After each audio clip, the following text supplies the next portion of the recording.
ਲੜੀਵਾਰ ਕਥਾ ਸ੍ਰੀ ਗੁਰੂ ਗ੍ਰੰਥ ਸਾਹਿਬ ਜੀ ਦੀ ਆਪ ਜੀ ਸਰਵਣ ਕਰ ਰਹੇ ਹਾਂ। ਰਾਗ ਸੋਹੀ ਵਿੱਚ ਪੰਜਵੇਂ ਪਾਤਸ਼ਾਹ ਧੰਨ ਗੁਰੂ ਅਰਜਨ ਦੇਵ ਸਾਹਿਬ ਜੀ ਦੇ ਪਵਿੱਤਰ ਸ਼ਬਦ ਹਨ। 747 ਅੰਗ ਤੇ ਇਹ ਪਾਵਨ ਸ਼ਬਦ ਗੁਰੂ ਅਰਜਨ ਦੇਵ ਸਾਹਿਬ ਦੇ ਸੁਭਾਏਮਾਨ ਹਨ।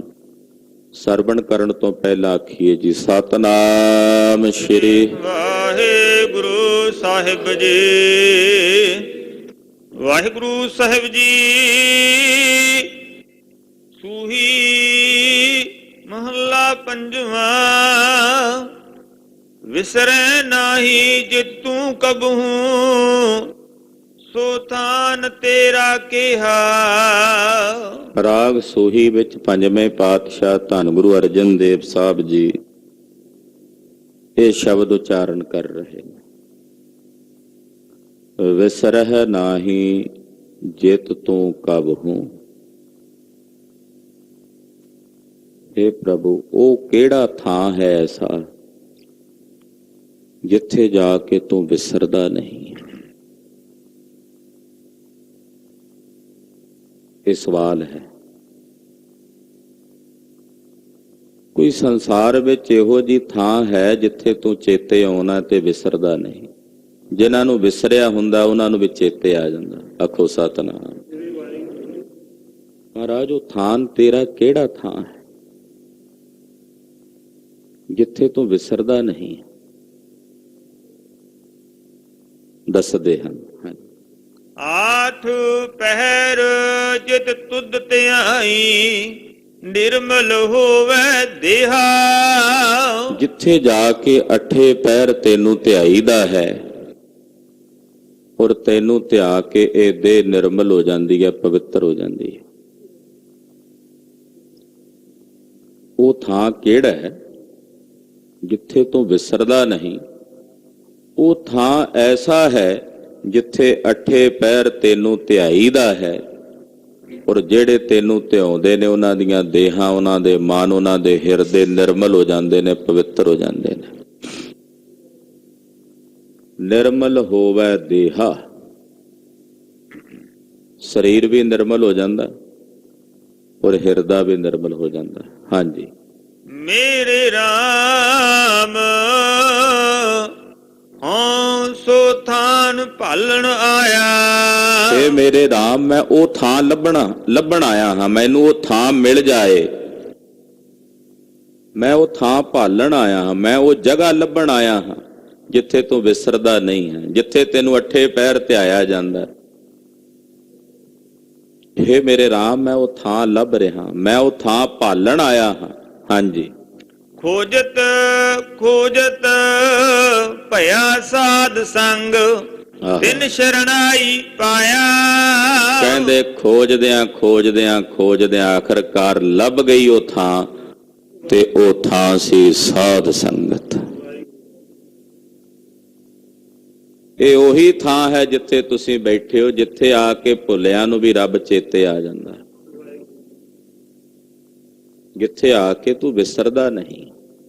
ਬੈਠੇ ਹਾਂ ਘੰਟਾ 2 ਘੰਟੇ ਜਿੰਨਾ ਸਮਾਂ ਬੈਠਾਂਗੇ, ਜੇ ਕਿਤੇ ਮਨ ਥੋੜਾ ਬਹੁਤਾ ਇੱਧਰ ਉੱਧਰ ਜਾਂਦਾ, ਮੁੜ ਕੇ ਫਿਰ ਆ ਹੀ ਜਾਂਦਾ ਨਾ ਸ਼ਬਦ ਵੱਲ। ਸਤਿਗੁਰਾਂ ਦੇ ਦਰਸ਼ਨ ਕਰਦਿਆਂ ਕਰਦਿਆਂ ਜਿੱਥੇ ਤੂੰ ਵਿਸਰਦਾ ਨਹੀਂ ਹੈ, ਮੈਂ ਉਹ ਥਾਂ ਲੱਭ ਰਿਹਾ ਸੀ ਤੇ ਲੱਭਦਿਆਂ ਲੱਭਦਿਆਂ ਮੈਨੂੰ ਸਾਧ ਸੰਗ ਪ੍ਰਾਪਤ ਹੋ ਗਈ। ਤੇ ਜਦੋਂ ਸਾਧੂਆਂ ਦੀ ਸੰਗਤ ਪ੍ਰਾਪਤ ਹੋਈ ਤੇ ਫਿਰ ਤਿੰਨ ਸਰਣਾਈ ਪਾਇਆ। ਮੈਂ ਸਾਧ ਸੰਗਤ ਦੀ ਸ਼ਰਨ ਵਿੱਚ, ਤਿੰਨਾਂ ਦੀ ਸ਼ਰਨ ਵਿੱਚ ਆਪਣੇ ਆਪ ਨੂੰ ਪਾ ਦਿੱਤਾ ਕਿ ਇਹ ਉਹੀ ਥਾਂ ਹੈ ਜਿੱਥੇ ਵਾਹਿਗੁਰੂ ਪਰਮੇਸ਼ਰ ਨਹੀਂ ਵਿਸਰਦਾ, ਜਿੱਥੇ ਆ ਕੇ ਭੁੱਲਿਆਂ ਨੂੰ ਵੀ ਰੱਬ ਚੇਤੇ ਆ ਜਾਂਦਾ ਹੈ। ਸਾਧ ਸੰਗਤ, ਸਾਧੂਆਂ ਦੀ ਸੰਗਤ, ਸਤਿਪੁਰਸ਼ਾਂ ਦੀ ਸੰਗਤ। ਇਸ ਥਾਂ ਤੇ ਆ ਕੇ ਮੈਂ ਸਾਧ ਸੰਗਤ ਵਿੱਚ, ਸਾਧ ਸੰਗਤ ਦੀ ਸ਼ਰਨ ਵਿੱਚ ਆਪਣੇ ਆਪ ਨੂੰ ਪਾ ਦਿੱਤਾ, ਯਾਨੀ ਕਿ ਆਪਣਾ ਆਪ ਸੰਗਤ ਦੇ ਵਿੱਚ ਅਰਪਣ ਕਰ ਦਿੱਤਾ ਹੈ। ਰਹਾਉ ਵੇਦ ਪੜੇ ਪੜ ਬ੍ਰਹਮੇ ਹਾਰੇ ਇੱਕ ਤਿਲ ਨਹੀਂ ਕੀਮਤ ਪਾਈ। ਵੇਦ ਪੜ ਪੜ ਕੇ ਬ੍ਰਹਮਾ ਜੀ ਹਾਰ ਗਏ ਉਹਨਾਂ ਨੂੰ ਵੀ ਕਹਿਣਾ ਪਿਆ ਨਾ ਇਤੀ ਨਾ ਇਤੀ ਨਾ ਇਤੀ ਨੇਤ ਨੇਤ ਜਿਸ ਭੇਦ ਬਤਾਵੈ। ਹਾਲਾਂਕਿ ਵੇਦਾਂ ਦੇ ਕਰਤਾ ਬ੍ਰਹਮਾ ਜੀ ਮੰਨੇ ਜਾਂਦੇ ਨੇ, ਪਰਮਾਤਮਾ ਦੇ ਸੰਬੰਧੀ ਵੇਦ ਲਿਖ ਲਿਖ ਕੇ ਅਖੀਰ 'ਚ ਇਹੀ ਕਹਿੰਦੇ ਨੇਤ ਨਾ ਇਤੀ, ਇੱਥੇ ਬਸ ਨਹੀਂ ਹੈ, ਇੱਥੇ ਅੰਤ ਨਹੀਂ ਹੈ, ਹੋਰ ਪਰੇ ਹੋਰ ਪਰੇ। ਤੋ ਬ੍ਰਹਮਾ ਜੀ ਵੀ ਵੇਦ ਪੜ ਪੜ ਕੇ ਹਾਰ ਗਏ, ਉਹਨਾਂ ਨੂੰ ਵੀ ਨੇਤ ਨੇਤ ਕਹਿਣਾ ਪਿਆ ਪ੍ਰਮਾਤਮਾ ਬਾਰੇ। ਇੱਕ ਤਿਲ ਨਹੀਂ ਕੀਮਤ ਪਾਈ, ਤਿਨਾਂ ਨੇ ਵੀ ਪ੍ਰਮਾਤਮਾ ਦੀ ਇੱਕ ਤਿਲ ਮਾਤਰ ਕੀਮਤ ਨਹੀਂ ਪਾਈ। ਇਹੀ ਕਹਿਣਾ ਪਿਆ ਨੇਤ ਨੇਤ ਨਾ ਇਤੀ ਨਾ ਇਤੀ ਨਾ ਇਤੀ। ਵੇਦ ਲਿਖਣ ਤੋਂ ਬਾਅਦ ਅਖੀਰ ਵਿੱਚ ਇਹੀ ਲਿਖਿਆ ਬ੍ਰਹਮਾ ਜੀ ਨੇ ਨਾ ਇਤੀ ਨੇਤ, ਇੱਥੇ ਬਸ ਨਹੀਂ ਹੈ। ਹਾਂਜੀ, ਸਾਧਕ ਸਿੱਧ ਫਿਰੈ ਬਿਲ ਲਾਤੇ ਤੇ ਪੀ ਮੋਹਿ ਮਾਈ। ਬੜੇ ਬੜੇ ਸਾਧਕ ਤੇ ਸਿੱਧ ਵਿਰਲਾਪ ਕਰਦੇ ਫਿਰਦੇ ਨੇ, ਉਹ ਵੀ ਮਾਇਆ ਦੇ ਵਿੱਚ ਮੋਏ ਹੋਏ ਨੇ। ਬੜੇ ਬੜੇ ਸਿੱਧ 84 ਸਿੱਧ ਸਾਧਕ ਉਹ ਵਿਰਲਾਪ ਕਰਦੇ ਫਿਰਦੇ ਨੇ, ਮਾਇਆ ਦੇ ਮੋਹ ਦੇ ਵਿੱਚ ਮੋਏ ਹੋਏ। ਤੇ ਭੀ ਮੋਹੇ ਮਾਈ, ਉਹ ਵੀ ਮਾਇਆ ਦੇ ਮੋਹ ਦੇ ਵਿੱਚ ਮੋਏ ਹੋਏ ਨੇ, ਉਹ ਵੀ ਵਿਰਲਾਪ ਕਰੀ ਜਾਂਦੇ ਨੇ। ਉਹ ਵੀ ਇਸ ਮਾਇਆ ਦੇ ਵਿੱਚੋਂ ਨਿਕਲ ਨਹੀਂ ਸਕਦੇ। ਹੇ ਪ੍ਰਭੂ, ਜਿਹੜੀ ਮਾਇਆ ਤੁਸਾਂ ਨੇ ਵਰਤਾਈ ਹੋਈ ਹੈ, 10 ਅਵਤਾਰ ਰਾਜੇ ਹੋਏ ਵਰਤੇ ਮਹਾਦੇਵ ਅਵਤੂਤਾ। 10 ਅਵਤਾਰ ਮੁੱਖ ਮੰਨੇ ਜਾਂਦੇ ਹਨ 24 ਅਵਤਾਰਾਂ ਚੋਂ। ਉਹ ਜਿਹੜੇ 10 ਅਵਤਾਰ ਉਹ ਰਾਜੇ ਹੋ ਕੇ ਆਪੋ ਆਪਣੇ ਯੁੱਗਾਂ ਦੇ ਵਿੱਚ ਵਰਤੇ, ਔਰ ਫਿਰ ਮਹਾਦੇਵ ਜਿਨ੍ਹਾਂ ਨੂੰ ਅਵਧੂਤ ਕਿਹਾ ਜਾਂਦਾ ਹੈ, ਵਿਰਕਤ ਕਿਹਾ ਜਾਂਦਾ ਹੈ, ਤਿਨਾਂ ਨੇ ਵੀ ਹਾਂਜੀ ਤਿਨ ਪੀ ਅੰਤ ਨ ਪਾਇਓ ਤੇਰਾ ਲਾਏ ਥੱਕੇ ਬੇਭੂਤਾ। ਉਹ ਵੀ ਸਰੀਰ ਤੇ ਬਭੂਤ ਲਾ ਲਾ ਕੇ ਸਵਾਹ ਮਲ ਮਲ ਕੇ ਲਾ ਕੇ ਥੱਕ ਗਏ, ਤਿਨਾਂ ਨੇ ਵੀ ਤੇਰਾ ਅੰਤ ਨਹੀਂ ਪਾਇਆ। ਕਿਨੇ ਤੇਰਾ ਅੰਤ ਨਾ ਪਾਇਆ? ਪਰਮੇਸ਼ਰ ਦਾ ਅੰਤ ਕਿਸੇ ਨੇ ਨਹੀਂ ਪਾਇਆ। ਉਹਦਾ ਅੰਤ ਹੈ ਹੀ ਨਹੀਂ, ਤੇ ਅੰਤ ਪਾਵੇਗਾ ਕੌਣ? ਆਖੋ ਸਤਿਨਾਮ ਸ੍ਰੀ। ਗੁਰੂ ਅਰਜਨ ਸਾਹਿਬ ਨੂੰ ਸਿੱਖਾਂ ਨੇ ਪੁੱਛਿਆ, ਮਹਾਰਾਜ ਗੁਰੂ ਨਾਨਕ ਸਾਹਿਬ ਤਾਂ ਆਪ ਪਰਮੇਸ਼ਵਰ ਸੀ, ਤੇ ਜਿਵੇਂ ਇੱਕ ਪਹਿਲਵਾਨ ਨੂੰ ਆਪਣੇ ਬਲ ਦਾ ਪਤਾ ਹੀ ਹੁੰਦਾ ਵੀ ਮੇਰੇ 'ਚ ਇੰਨਾ ਕੁ ਬਲ ਹੈ, ਤਾਂ ਗੁਰੂ ਨਾਨਕ ਸਾਹਿਬ ਤਾਂ ਪਰਮੇਸ਼ਰ ਦਾ ਅੰਤ ਜਾਣਦੇ ਹੋਣਗੇ, ਉਹ ਤਾਂ ਆਪ ਪਰਮੇਸ਼ਰ ਸੀ। ਤਾਂ ਧੰਨ ਗੁਰੂ ਅਰਜਨ ਦੇਵ ਸਾਹਿਬ ਕਹਿੰਦੇ, ਸਿੱਖੋ, ਜਿਹਦਾ ਅੰਤ ਹੈ ਹੀ ਨਹੀਂ, ਉਹਦਾ ਅੰਤ ਕੌਣ ਜਾਣ ਸਕਦਾ ਹੈ?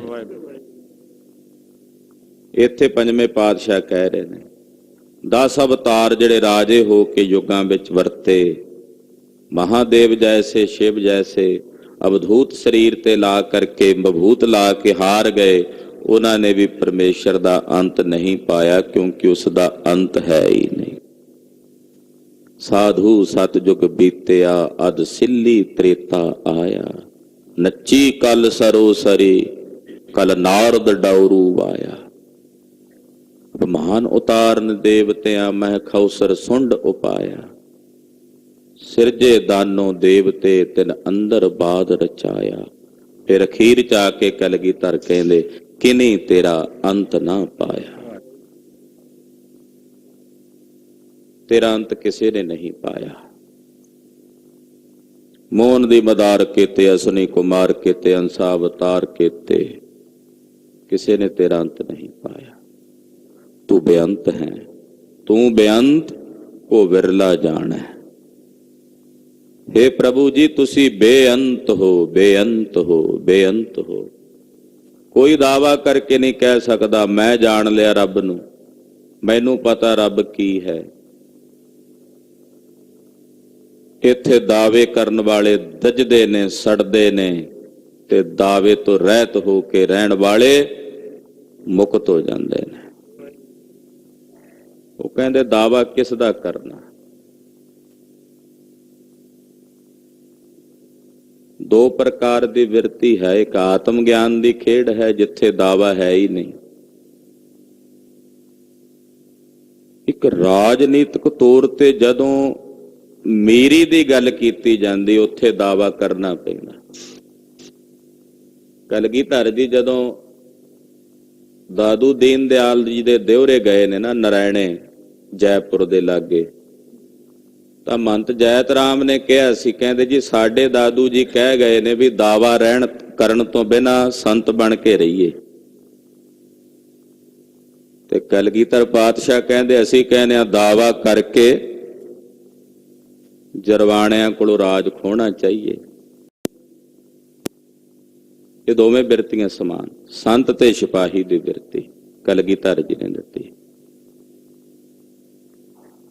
ਜਦੋਂ ਜਰਵਾਣੇ ਹੋ ਕੇ ਪਕਸ਼ਕ ਬਣ ਜਾਣ, ਰਾਜੇ ਸ਼ੀ ਮੁਕੱਦਮ ਕੁੱਤੇ ਹੋ ਜਾਣ, ਤਾਂ ਉਸ ਵੇਲੇ ਫਿਰ ਦਾਵਾ ਕਰਨਾ ਪੈਂਦਾ, ਉਹਨਾਂ ਨੂੰ ਪਾਸੇ ਕਰਨ ਲਈ, ਪਾਸੇ ਹਟਾਉਣ ਲਈ।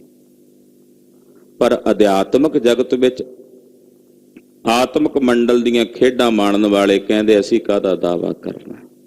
ਉੱਥੇ ਉਹ ਨਿਰਦਾਵੇ ਹੋ ਕੇ ਰਹਿੰਦੇ, ਉਹ ਹੰਕਾਰ ਤੋਂ ਰਹਿਤ ਹੋ ਕੇ, ਅਭਿਮਾਨ ਤੋਂ ਰਹਿਤ ਹੋ ਕੇ ਵਿਚਰਦੇ ਨੇ।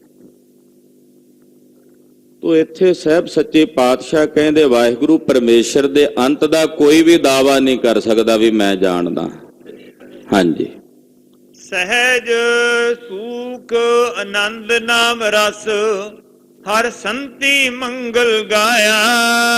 ਨਾਮ ਦੇ ਰਸ ਦੇ ਵਿੱਚ ਸਾਰੇ ਸੁਖ ਆਨੰਦ ਤੇ ਸਹਿਜ ਹਨ। ਉੱਥੇ ਸਹਿਜ ਵੀ ਹੈ, ਉੱਥੇ ਸੁਖ ਵੀ ਹੈ, ਆਨੰਦ ਵੀ ਹੈ ਜਿੱਥੇ ਨਾਮ ਦਾ ਰਸ ਹੈ। ਇਸ ਕਰਕੇ ਹਰੀ ਦੇ ਜਿਹੜੇ ਸੰਤ ਜਨ ਹਨ ਉਹ ਵਾਹਿਗੁਰੂ ਪਰਮੇਸ਼ਰ ਦੇ ਨਾਮ ਦੇ ਮੰਗਲ ਗਾਇਨ ਕਰਦੇ ਨੇ। ਹਰ ਸੰਤੀ ਮੰਗਲ ਗਾਇਆ, ਹਰੀ ਦੇ ਸੰਤ ਜਨ ਨਿਰੰਕਾਰ ਅਕਾਲ ਪੁਰਖ ਵਾਹਿਗੁਰੂ ਪਾਰ ਬ੍ਰਹਮ ਪਰਮੇਸ਼ਰ ਦੇ ਮੰਗਲਾਂ ਨੂੰ ਗਾਇਨ ਕਰਦੇ ਹਨ। ਸਫਲ ਦਰਸ਼ਨ ਭੇਟਿਓ ਗੁਰੂ ਨਾਨਕ, ਤਾਂ ਮਨ ਤਨ ਹਰ ਹਰ ਧਿਆਇਆ। ਧੰਨ ਸ੍ਰੀ ਗੁਰੂ ਅਰਜਨ ਦੇਵ ਸਾਹਿਬ ਜੀ ਕਹਿੰਦੇ ਵਾਹਿਗੁਰੂ ਦੇ ਪਰਮੇਸ਼ਰ ਦੇ ਗੁਰੂ ਦੇ ਜਿਹੜੇ ਦਰਸ਼ਨ ਹਨ ਉਹ ਸਫਲ ਦਰਸ਼ਨ ਹਨ। ਇਹ ਸਫਲ ਮੂਰਤ ਹੈ, ਫਲ ਸਹਿਤ। ਜਿਨ੍ਹਾਂ ਨੇ ਸਤਿਗੁਰਾਂ ਦੇ ਦਰਸ਼ਨਾਂ ਨੂੰ ਪ੍ਰਾਪਤ ਕੀਤਾ ਉਹ ਇਹ ਜਾਣ ਲੈਣ ਕਿ ਸਤਿਗੁਰਾਂ ਦੇ ਦਰਸ਼ਨ ਸਫਲ ਨੇ। ਉਹ ਏਦਾਂ ਨਹੀਂ ਵੀ ਦਰਸ਼ਨ ਕੀਤੇ ਨੇ ਤੁਹਾਨੂੰ ਕੋਈ ਫਾਇਦਾ ਨਹੀਂ ਹੋਣਾ, ਉਹਦਾ ਫਲ ਅਵਸ਼ ਮਿਲੇਗਾ ਹੀ ਮਿਲੇਗਾ।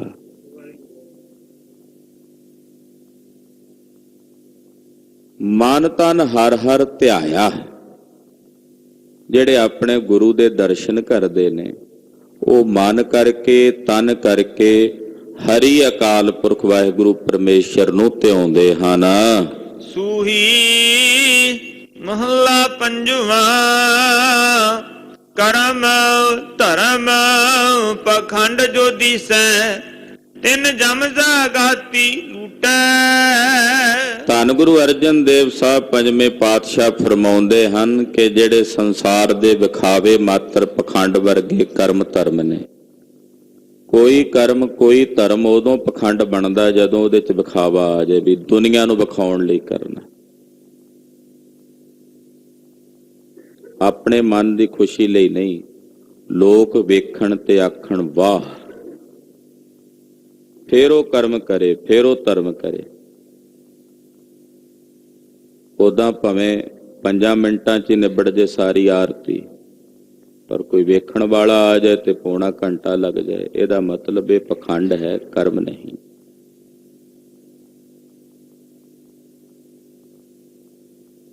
ਕਰਮ ਤੇ ਧਰਮ ਜਦੋਂ ਪਖੰਡ ਬਣ ਜਾਂਦੇ ਨੇ, ਪਖੰਡ ਉਦੋਂ ਬਣਦੇ ਨੇ ਜਦੋਂ ਉਹਨਾਂ ਕਰਮਾਂ ਧਰਮਾਂ ਨੂੰ ਵਿਖਾਵੇ ਵਾਸਤੇ ਕੀਤਾ ਜਾਂਦਾ।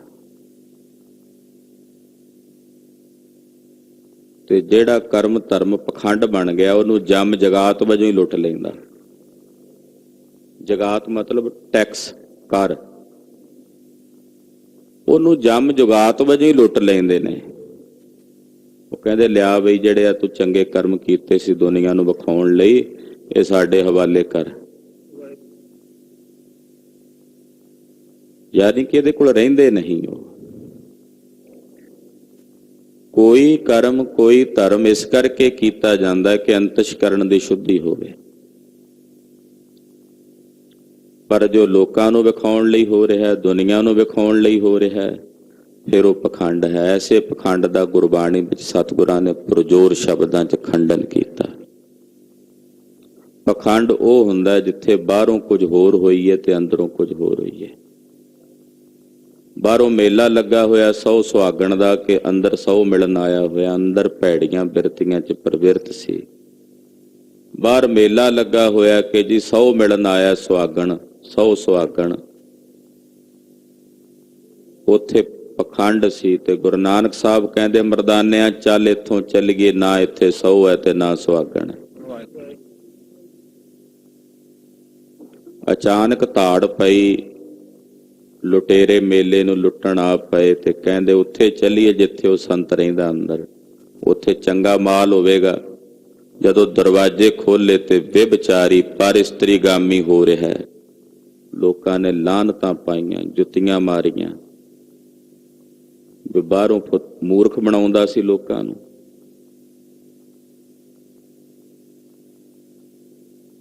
ਪਖੰਡ ਕਰਕੇ, ਵਿਖਾਵਾ ਕਰਕੇ।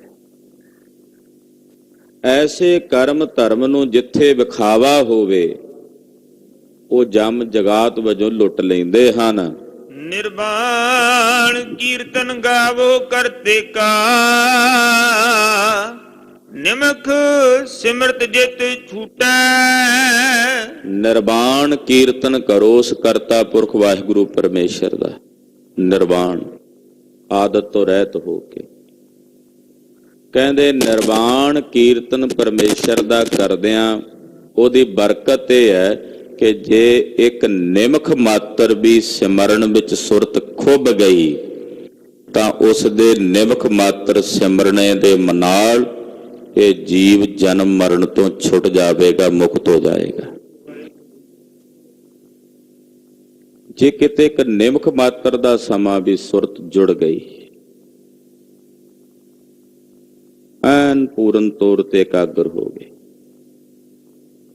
ਤਾਂ ਉਹਦੇ ਸਿਮਰਨ ਦੀ ਇਹ ਬਰਕਤ ਹੈ ਪਰਮੇਸ਼ਰ ਦੇ ਸਿਮਰਨ ਦੀ ਕਿ ਇੱਕ ਨਿਮਖ ਮਾਤਰ ਸਿਮਰਨੇ ਦੇ ਨਾਲ ਹੀ, ਕਿਉਂਕਿ ਜਦੋਂ ਸਿਮਰਨ ਕਰਨਾ ਉਹ ਤਾਂ ਤੁਸੀਂ ਆਪਣੇ ਅੰਦਰ ਕਰ ਰਹੇ ਹੋ ਸੁਰਤ ਵਿੱਚ, ਉੱਥੇ ਤਾਂ ਵਿਖਾਵਾ ਨਹੀਂ ਨਾ ਹੈ। ਕੋਈ ਕੀ ਜਾਣੇ ਕਿ ਤੁਸੀਂ ਚੁੱਪਚਾਪ ਬੈਠੇ ਹਿਰਦੇ 'ਚ ਕੀ ਕਰ ਰਹੇ ਹੋ, ਸੋਚ ਰਹੇ।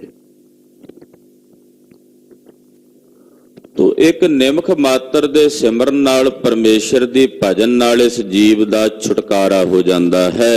ਸੰਤੋ ਸਾਗਰ ਪਾਰ ਉਤਰੀਐ। ਇਹ ਸੰਤ ਹੋ, ਇਸ ਸਾਗਰ ਤੋਂ, ਇਸ ਸੰਸਾਰ ਸਮੁੰਦਰ ਤੋਂ ਤੁਸੀਂ ਪਾਰ ਉਤਰੋਗੇ। ਤਦੇ ਪਾਰ ਉਤਰੋਗੇ ਜਦੋਂ ਉਸ ਦਾ ਭਜਨ ਕਰੋਗੇ। ਸੰਤੋ ਇੱਥੇ ਸਾਨੂੰ ਸਾਰਿਆਂ ਨੂੰ ਸੰਬੋਧਨ ਕਰਕੇ ਕਹਿ ਰਹੇ ਨੇ, ਹੇ ਸਤ ਸੰਗਿਓ, ਇਹ ਸਾਗਰ ਤੋਂ ਤੁਸੀਂ ਤਾਂ ਪਾਰ ਉਤਰੋਗੇ ਜੇ ਕੋ ਬਚਨ ਕਮਾਵੇ ਸੰਤਨ ਕਾ, ਸੋ ਗੁਰ ਪ੍ਰਸਾਦੀ ਤਰੀਐ। ਜੇ ਕੋਈ ਮਾਈ ਭਾਈ ਸਤਪੁਰਸ਼ਾਂ ਦੇ ਮਹਾਂਪੁਰਸ਼ਾਂ ਦੇ ਬਚਨ ਦੀ ਕਮਾਈ ਕਰੇ ਤਾਂ ਕਹਿੰਦੇ ਉਹਨਾਂ ਤੇ ਗੁਰੂ ਦੀ ਕਿਰਪਾ ਹੁੰਦੀ ਆ, ਉਹ ਇਸ ਸੰਸਾਰ ਤੋਂ ਤਰ ਜਾਂਦਾ। ਜੇ ਕੋਈ ਬਚਨ ਕਮਾਵੇ ਸਾਧੂਆਂ ਦਾ, ਸਤਪੁਰਸ਼ਾਂ ਦਾ, ਇਹ ਗੁਰਬਾਣੀ ਸਤਪੁਰਸ਼ਾਂ ਦੀ ਬਾਣੀ ਹੈ। ਸਤਪੁਰਖ ਕੀ ਬਾਣੀ ਹੈ? ਇਹ ਗੁਰਦੇਵ ਦੇ ਬਚਨ ਨੇ। ਜਿਹੜਾ ਇਹਨਾਂ ਬਚਨਾਂ ਦੀ ਕਮਾਈ ਕਰੇਗਾ ਉਹਨਾਂ ਤੇ ਗੁਰੂ ਦੀ ਕਿਰਪਾ ਹੋਵੇਗੀ, ਉਹ ਇਸ ਸੰਸਾਰ ਤੋਂ ਤਰਨਗੇ। ਕਿਉਂਕਿ ਸਤਪੁਰਸ਼ਾਂ ਦੀ ਇਹ ਕਹੀ ਹੋਈ ਬਾਣੀ ਉਹਨਾਂ ਦੀ ਆਪਣੀ ਸਾਧਨਾ ਹੈ, ਆਪਣੀ ਕਮਾਈ। ਏਦਾਂ ਨਹੀਂ ਵੀ ਉਹਨਾਂ ਨੇ ਕੇਵਲ ਕਹਿ ਦਿੱਤਾ, ਆਪ ਕਮਾਇਆ ਨਹੀਂ, ਕਮਾਇਆ ਹੈ ਫਿਰ ਕਿਹਾ।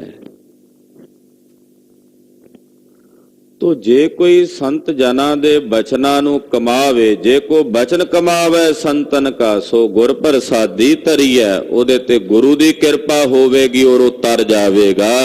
ਰਹਾਉ ਕੋਟ ਤੀਰਥ ਮੱਜਨ ਇਸ਼ਨਾਨਾ, ਇਸ ਕਲ ਮੈਂ ਮੈਲ ਭਰੀਜੈ। ਕਰੋੜਾਂ ਤੀਰਥਾਂ ਤੇ ਕੀਤਾ ਹੋਇਆ ਇਸ਼ਨਾਨ ਤੇ ਮੱਜਨ, ਸਗੋਂ ਇਸ ਕਲੀ ਕਾਲ ਵਿੱਚ ਜੀਵ ਦੇ ਹਿਰਦੇ 'ਚ ਮੈਲ ਭਰਦਾ। ਕੋਈ ਆਖੇ ਜੀ ਇਹ ਕਿਵੇਂ? ਕਿਉਂਕਿ ਤੀਰਥ ਜਾ ਕੇ ਵੀ ਹਉ ਹਉ ਕਰਦਾ ਹੈ ਕਿ ਮੈਂ ਤੀਰਥ ਨਹਾਤਾ, ਮੈਂ ਇੰਨੀ ਵਾਰ ਫਲਾਣੇ ਥਾਂ ਗਿਆ। ਦੂਜਿਆਂ ਤੂੰ ਹਾਲੇ ਗਿਆ ਹੀ ਨਹੀਂ ਉੱਥੇ, ਇੱਕ ਵਾਰੀ ਵੀ ਨਹੀਂ ਗਿਆ, ਮੈਂ ਤਾਂ 10 ਵਾਰੀ ਯਾਤਰਾ ਕਰ ਲਈ। ਜਦੋਂ ਹਉ ਆ ਗਈ ਤੇ ਫਿਰ ਉਹ ਕੀਤੀ ਹੋਈ ਯਾਤਰਾ, ਕੀਤਾ ਹੋਇਆ ਤੀਰਥ ਉਹ ਜਾਂਦਾ ਰਹਿੰਦਾ, ਉਹਦੇ ਨਾਲ ਸਗੋਂ ਮੈਲ ਆ ਗਈ ਮਨ 'ਚ। ਐਸਾ ਨਹੀਂ ਕਿਹਾ ਕਿ ਤੁਸੀਂ ਧਰਮ ਸਥਾਨਾਂ ਦੀ ਯਾਤਰਾ ਨਾ ਕਰੋ, ਕਰੋ ਪਰ ਹਉਮੈ ਨਾ ਕਰੋ, ਹੰਕਾਰ ਨਾ ਕਰੋ, ਗਰੂਰ ਨਾ ਕਰੋ। ਹੰਕਾਰ ਕਾ ਕਰਨਾ ਹੋਇਆ। ਪਾਤਸ਼ਾਹ ਕਹਿੰਦੇ ਕਰੋੜਾਂ ਤੀਰਥਾਂ ਤੇ ਮੱਜਨ ਕੀਤਾ, ਇਸ਼ਨਾਨ ਕੀਤਾ, ਸਗੋਂ ਇਸ ਕਲਯੁਗ ਦੇ ਵਿੱਚ ਮੈਲ ਭਰ ਗਏ। ਇੱਕ ਨੇ ਬੜਾ ਸੋਹਣਾ ਵਿਅੰਗ ਲਿਖਿਆ, ਕਹਿੰਦਾ ਬੰਦਾ ਨਾ ਪਾਪ ਕਰਦਾ ਹੈ, ਕਹਿੰਦਾ ਚਲੋ ਚੱਲ ਕੇ ਗੰਗਾ ਨਹਾਈਏ ਵੀ ਪਾਪ ਧੋਤੇ ਜਾਣ, ਤੀਰਥ ਵਿੱਚ ਨਹਾਵਾਂਗੇ ਪਾਪ ਧੋਤੇ ਜਾਣਗੇ। ਕਹਿੰਦੇ ਪਾਪ ਵੀ ਕਲਯੁਗ ਵਿੱਚ ਇੰਨੇ ਚਲਾਕ ਹੋ ਗਏ ਨੇ, ਇੰਨੇ ਚਤੁਰ ਹੋ ਗਏ ਨੇ, ਇਹ ਗੰਗਾ 'ਚ ਜਾਂਦਾ ਉਹ ਪਹਿਲਾਂ ਹੀ ਕਿਨਾਰੇ ਤੇ ਰਹਿ ਜਾਂਦੇ ਆ, ਉੱਥੇ ਝਾੜਾਂ ਝੂੜਾਂ ਵਿੱਚ ਲੁਕ ਜਾਂਦੇ ਆ। ਇਹ ਚੁੱਭਾ ਜਿਹਾ ਲਾ ਕੇ ਆਉਂਦਾ ਬਾਹਰ, ਉਹ ਆਪਣੇ ਨਾਲ 5-7 ਹੋਰ ਪਾਪਾਂ ਨੂੰ ਲੈ ਆਉਂਦੇ, ਇਹਦੇ ਤੇ ਆ ਚੰਬੜਦੇ ਆ। ਕਹਿੰਦੇ ਉਹ ਵੀ ਚਲਾਕ ਹੋ ਗਏ ਨੇ। ਜੇ ਬੰਦਾ ਚਲਾਕ ਹੋ ਗਿਆ ਤੇ ਪਾਪ ਵੀ ਚਲਾਕ ਹੋ ਗਏ ਨੇ। ਇਹ ਗੰਗਾ ਵਿੱਚ ਹਾਲੇ ਪੈਰ ਰੱਖਣ ਲੱਗਦਾ, ਉਹ ਪਹਿਲਾਂ ਹੀ ਪਿੱਛੇ ਹੋ ਜਾਂਦੇ ਆ ਵੀ ਤੂੰ ਬਾਹਰ ਤਾਂ ਫਿਰ ਆਉਣਾ ਹੀ ਆ ਨਾ। ਜਦੋਂ ਆਉਂਦਾ ਤੇ ਉਹ ਫੇਰਾ ਧਰ ਦਬੋਚਦੇ ਨੇ। ਅਸਲੀਅਤ ਇਹੀ ਹੈ, ਜਿੰਨੇ ਲਾਉਂਦਾ ਉਹਨੇ ਦੁੱਗਣੇ ਹੋਰ ਚੜ ਜਾਂਦੇ ਆ। ਇਹੀ ਸੱਚਾਈ, ਕਿਉਂਕਿ ਹੰਕਾਰ ਕਰ ਲਿਆ, ਹਉਮੈ ਕਰ ਲਈ। ਹਾਂਜੀ। ਸਾਧ ਸੰਗ ਜੋ ਹਰ ਗੁਣ ਗਾਵੇ, ਸੋ ਨਿਰਮਲ ਕਰ ਲੀਜੈ। ਸਾਧ ਸੰਗਤ ਵਿੱਚ ਆ ਕੇ ਜਿਹੜੇ ਹਰੀ ਦੇ ਗੁਣ ਗਾਇਨ ਕਰਦੇ ਹਨ, ਉਹ ਆਪਣੇ ਹਿਰਦੇ ਨੂੰ ਨਿਰਮਲ ਕਰ ਲੈਂਦੇ ਨੇ। ਇਹੋ ਜਿਹਾ ਤੀਰਥ ਹੈ ਸਾਧ ਸੰਗਤ, ਜਿੱਥੇ ਆ ਕੇ ਅੰਤਸ਼ਕਰਨ ਦੀ ਸ਼ੁੱਧੀ ਹੁੰਦੀ। ਇਹ ਪੂਰਨ ਇਸ਼ਨਾਨ ਹੈ। ਜਿਹੜੇ ਸਾਧ ਸੰਗਤ ਵਿੱਚ ਆ ਕੇ ਹਰੀ ਦੇ ਗੁਣ ਗਾਇਨ ਕਰਦੇ ਨੇ, ਉਹ ਆਪਣੇ ਅੰਤਸ਼ਕਰਨ ਨੂੰ, ਆਪਣੇ ਮਨ ਨੂੰ, ਆਪਣੇ ਹਿਰਦੇ ਨੂੰ ਨਿਰਮਲ ਤੇ ਪਵਿੱਤਰ ਕਰ ਲੈਂਦੇ ਹਨ। ਵੇਦ ਕਤੇਬ ਸਿਮਰਤ ਸਭ ਸਾਸਤ, ਇਨ ਪੜਿਆ ਮੁਕਤ ਨਾ ਹੋਈ। ਵੇਦ ਕਤੇਬ ਸਿਮਰਤੀਆਂ ਤੇ ਸ਼ਾਸਤਰ, ਕੇਵਲ ਇਹਨਾਂ ਨੂੰ ਪੜਨ ਨਾਲ ਮੁਕਤੀ ਨਹੀਂ ਹੋਣੀ, ਕੇਵਲ ਪੜਨ ਨਾਲ ਮੁਕਤੀ ਨਹੀਂ ਹੋਣੀ। ਧਰਮ ਗ੍ਰੰਥਾਂ ਦਾ ਰੱਟਾ ਲਾਉਣ ਨਾਲ ਕੇਵਲ ਮੁਕਤੀ ਨਹੀਂ ਹੋਣੀ, ਜੇ ਕਮਾਈ ਨਹੀਂ ਕਰਦੇ। ਵੇਦਾਂ ਕਤੇਬਾਂ ਸਿਮਰਤੀਆਂ ਤੇ ਸ਼ਾਸਤਰਾਂ ਨੂੰ ਜੇ ਕੋਈ ਆਖੇ ਮੈਂ ਪੜ੍ਹ ਲਏ ਨੇ, ਵੇਖ ਲਏ ਨੇ, ਤਾਂ ਪਾਤਸ਼ਾਹ ਕਹਿੰਦੇ ਕੇਵਲ ਪੜਨ ਦੇ ਨਾਲ ਮੁਕਤੀ ਨਹੀਂ ਹੋਣੀ। ਏਕ ਅੱਖਰ ਜੋ ਗੁਰਮੁਖ ਜਾਪੈ, ਤਿਸ ਕੀ ਨਿਰਮਲ ਸੋਈ। ਏਕ ਅੱਖਰ, ਅੱਖਰ ਦਾ ਅਰਥ ਇੱਥੇ ਅੱਖਰ, ਅੱਖਰ ਕਹਿਣਾ, ਪਰ ਅਰਥ ਹੋਵੇਗਾ ਆਖਰ, ਜਿਸ ਦਾ ਨਾਸ਼ ਨਹੀਂ ਹੁੰਦਾ। ਉਹ ਇੱਕ ਅਕਾਲ ਪੁਰਖ ਪਰਮੇਸ਼ਰ ਹੈ, ਜਿਸ ਦਾ ਨਾਸ਼ ਨਹੀਂ ਹੈ। ਉਹਦਾ ਕੋਈ ਗੁਰਮੁਖ ਜਾਪ ਜਪਦਾ, ਉਹਨੂੰ ਜਪਦਾ, ਜਿਸ ਦਾ ਨਾਸ਼ ਨਹੀਂ ਹੁੰਦਾ। ਤਾਂ ਮਹਾਰਾਜ ਜੀ ਕਹਿੰਦੇ ਉਹਦੀ ਅੰਤਸ਼ਕਰਨ ਦੀ ਸ਼ੁੱਧੀ ਹੋ ਜਾਂਦੀ ਹੈ, ਉਹਦਾ ਹਿਰਦਾ ਨਿਰਮਲ ਹੋ ਜਾਂਦਾ। ਸੋ ਨਿਰਮਲ ਕਰ ਲੀਜੈ, ਉਹ ਆਪਣੇ ਤਿਸਕੀ ਨਿਰਮਲ ਸੋਈ, ਉਹਦਾ ਹਿਰਦਾ ਜਿਹੜਾ ਹੈ ਨਿਰਮਲ ਹੋ ਜਾਂਦਾ। ਉਹਦੀ ਨਿਰਮਲ ਸੋਭਾ ਸੰਸਾਰ 'ਚ ਉਜਾਗਰ ਹੁੰਦੀ ਹੈ। ਖੱਤਰੀ ਬ੍ਰਾਹਮਣ ਸੂਦ ਵੈਸ਼, ਉਪਦੇਸ਼ ਚੌ ਵਰਣਾ ਕੋ ਸਾਂਝਾ। ਪਾਤਸ਼ਾਹ ਕਹਿੰਦੇ ਸਾਡਾ ਇਹ ਉਪਦੇਸ਼ ਖੱਤਰੀਆਂ, ਬ੍ਰਾਹਮਣਾਂ, ਸ਼ੂਦਰਾਂ ਤੇ ਵੈਸ਼ਾਂ 4 ਵਰਣਾਂ ਲਈ ਸਾਂਝਾ ਹੈ। ਐਸਾ ਨਹੀਂ ਵੀ ਖੱਤਰੀਆਂ ਵਾਸਤੇ ਹੋਰ ਹੈ ਤੇ ਸ਼ੂਦਰਾਂ ਲਈ ਹੋਰ ਹੈ, ਬ੍ਰਾਹਮਣਾਂ ਲਈ ਹੋਰ ਹੈ, ਵੈਸ਼ਾਂ ਲਈ ਹੋਰ ਹੈ, ਮੁਸਲਮਾਨਾਂ ਲਈ ਹੋਰ ਹੈ, ਹਿੰਦੂਆਂ ਲਈ ਹੋਰ ਹੈ, ਯਹੂਦੀਆਂ ਲਈ ਹੋਰ ਹੈ, ਈਸਾਈਆਂ ਲਈ ਹੋਰ ਹੈ। ਇਹ ਸਾਰਿਆਂ ਲਈ ਸਾਂਝਾ ਉਪਦੇਸ਼ ਹੈ। ਇਹ ਸਰਬ ਸਾਂਝੀ ਵਾਲਤਾ ਦਾ ਸਾਂਝਾ ਉਪਦੇਸ਼ ਹੈ ਔਰ ਸਰਬ ਸਾਂਝੀ ਵਾਲਤਾ ਦੇ ਸਾਂਝੇ ਰਹਿਬਰ ਵੱਲੋਂ ਉਪਦੇਸ਼ ਹੈ। ਕੀ ਉਪਦੇਸ਼ ਹੈ ਸਾਰਿਆਂ ਲਈ ਸਾਂਝਾ? ਸੁਣੋ ਭਾਈ। ਗੁਰਮੁਖ ਨਾਮ ਜਪੈ ਉਦਰੈ ਸੋ ਕਲ ਮੈਂ, ਘਟ ਘਟ ਨਾਨਕ ਮਾਝਾ। ਜਿਹੜਾ ਗੁਰੂ ਦੇ ਮੁਖ ਦੁਆਰਾ ਨਾਮ ਪ੍ਰਾਪਤ ਕਰਕੇ ਇਸ ਕਲੀ ਕਾਲ ਦੇ ਵਿੱਚ ਜਾਪ ਨੂੰ ਜਪਦਾ ਹੈ, ਕੋਈ ਖੱਤਰੀ ਜਪੇ, ਬ੍ਰਾਹਮਣ ਜਪੇ, ਸ਼ੂਦਰ ਜਪੇ, ਵੈਸ਼ ਜਪੇ, ਮੁਸਲਮਾਨ ਜਪੇ, ਹਿੰਦੂ ਜਪੇ, ਈਸਾਈ ਜਪੇ, ਜਿਹੜਾ ਵੀ ਗੁਰੂ ਦੇ ਮੁਖ ਦੁਆਰਾ ਅੰਮ੍ਰਿਤ ਨਾਮ ਦੀ ਪ੍ਰਾਪਤੀ ਕਰਕੇ ਪਰਮੇਸ਼ਰ ਦੇ ਜਾਪ ਨੂੰ ਜਪਦਾ, ਉਹਦਾ ਪਾਰ ਉਤਾਰਾ ਹੋਵੇਗਾ, ਉਹੀ ਉਧਰੇਗਾ। ਜਪਣਾ ਕਿਸ ਨੂੰ ਹੈ? ਘਟ ਘਟ ਨਾਨਕ ਮਾਝਾ। ਜਿਹੜਾ ਹਰ ਘਟ ਵਿੱਚ ਵਸਦਾ ਉਹਨੂੰ ਜਪਣਾ, ਹਰ ਘਟ ਵਿੱਚ। ਜਿਹੜਾ ਹਰ ਘਟ ਦੇ ਵਿੱਚ ਵਸਦਾ, ਗੁਰੂ ਅਰਜਨ ਦੇਵ ਸਾਹਿਬ ਜੀ ਕਹਿੰਦੇ ਉਹਦੇ ਜਾਪ ਨੂੰ ਜਪਣਾ, ਤੇ ਜਿਹੜਾ ਜਪੇਗਾ ਉਹ ਉਧਰ ਜਾਵੇਗਾ, ਮੁਕਤ ਹੋ ਜਾਵੇਗਾ। ਉਹ ਭਾਵੇਂ ਖੱਤਰੀ ਹੋਵੇ, ਬ੍ਰਾਹਮਣ ਹੋਵੇ, ਸ਼ੂਦਰ ਹੋਵੇ, ਵੈਸ਼ ਹੋਵੇ, ਸਾਰਿਆਂ ਲਈ ਸਾਂਝਾ ਉਪਦੇਸ਼ ਹੈ। ਧੰਨ ਸ੍ਰੀ ਗੁਰੂ ਅਰਜਨ ਦੇਵ ਸਾਹਿਬ ਜੀ ਪੰਜਵੇਂ ਪਾਤਸ਼ਾਹ ਦੇ ਪਾਵਨ ਅੰਮ੍ਰਿਤ ਬਚਨ, ਗੁਰਦੇਵ ਦੀ ਕਿਰਪਾ ਨਾਲ, ਸਤਿਗੁਰਾਂ ਦੀ ਦਇਆ ਨਾਲ ਆਪਾਂ ਵਿਚਾਰੇ ਹਨ। ਹੋਈਆਂ ਭੁੱਲਾਂ ਚੁੱਕਾਂ ਦੀ ਖਿਮਾ। ਸਾਧ ਸੰਗਤ ਜੀ, ਬੇਨਤੀ ਹੈ, ਦੇਨ ਤੇ ਦੁਨੀਆ ਦੇ ਮਾਲਕ ਜਗਤ ਗੁਰੂ ਧੰਨ ਸ੍ਰੀ ਗੁਰੂ ਤੇਗ ਬਹਾਦਰ ਸਾਹਿਬ ਜੀ ਮਹਾਰਾਜ, ਸਤਿਗੁਰੂ ਜੀ ਦੇ 400 ਸਾਲਾ ਪ੍ਰਕਾਸ਼ ਗੁਰਪੁਰਬ ਨੂੰ ਸਮਰਪਿਤ ਵਿਸ਼ਾਲ ਗੁਰਮਤਿ ਸਮਾਗਮ ਗੁਰਦੁਆਰਾ ਸ੍ਰੀ ਦੁੱਖ ਨਿਵਾਰਨ ਸਾਹਿਬ ਵਿਖੇ ਸਵੇਰੇ 9 ਤੋਂ ਦੁਪਹਿਰੇ 2 ਵਜੇ ਤੱਕ ਕਰਵਾਏ ਜਾ ਰਹੇ ਨੇ। ਇਹਨਾਂ ਗੁਰਮਤਿ ਸਮਾਗਮਾਂ ਵਿੱਚ ਪੰਥ ਦੇ ਮਹਾਨ ਵਿਦਵਾਨ, ਕਥਾਕਾਰ, ਸਤਿਗੁਰਾਂ ਦੇ ਦਰਬਾਰ ਦੇ ਹਜ਼ੂਰੀ ਰਾਗੀ ਸਿੰਘ,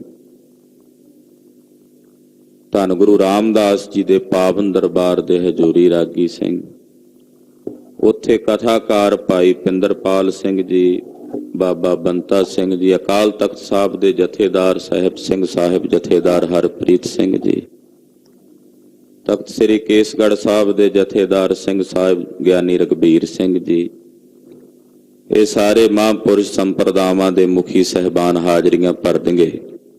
ਸਮੂਹ ਸੰਗਤਾਂ ਦੇ ਚਰਨਾਂ ਵਿੱਚ ਬੇਨਤੀ ਹੈ ਕਿ 21 ਮਾਰਚ ਦਿਨ ਐਤਵਾਰ ਸਵੇਰੇ 9 ਤੋਂ ਦੁਪਹਿਰੇ 2 ਵਜੇ ਤੱਕ ਗੁਰਦੁਆਰਾ ਸ੍ਰੀ ਦੁੱਖ ਨਿਵਾਰਨ ਸਾਹਿਬ ਵਿਖੇ ਹੋ ਰਹੇ ਗੁਰਮਤਿ ਸਮਾਗਮਾਂ ਵਿੱਚ ਹਾਜ਼ਰੀਆਂ ਭਰ ਕੇ ਜਗਤ ਗੁਰੂ ਧੰਨ ਸ੍ਰੀ ਗੁਰੂ ਤੇਗ ਬਹਾਦਰ ਸਾਹਿਬ ਜੀ ਮਹਾਰਾਜ ਜੀ ਦੀਆਂ ਖੁਸ਼ੀਆਂ ਪ੍ਰਾਪਤ ਕਰੋ ਜੀ। ਵਾਹਿਗੁਰੂ ਵਾਹਿਗੁਰੂ ਵਾਹਿਗੁਰੂ ਵਾਹਿਗੁਰੂ। ਵਾਹਿਗੁਰੂ ਵਾਹਿਗੁਰੂ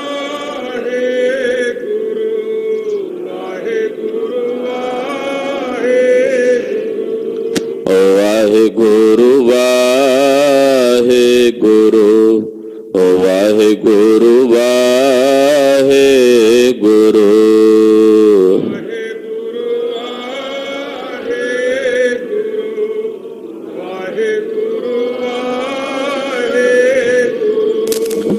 ਵਾਹਿਗੁਰੂ ਵਾਹਿਗੁਰੂ ਵਾਹਿਗੁਰੂ ਵਾਹਿਗੁਰੂ।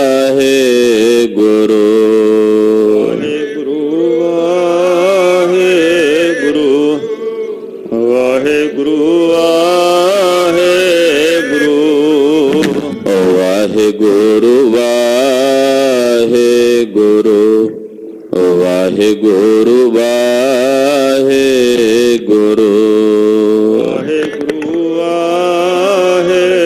ਵਾਹਿਗੁਰੂ। ਵਾਹਿਗੁਰੂ ਵਾਹਿਗੁਰੂ ਵਾਹਿਗੁਰੂ ਜੀ ਕਾ ਖਾਲਸਾ ਵਾਹਿਗੁਰੂ ਜੀ ਕੀ ਫਤਿਹ।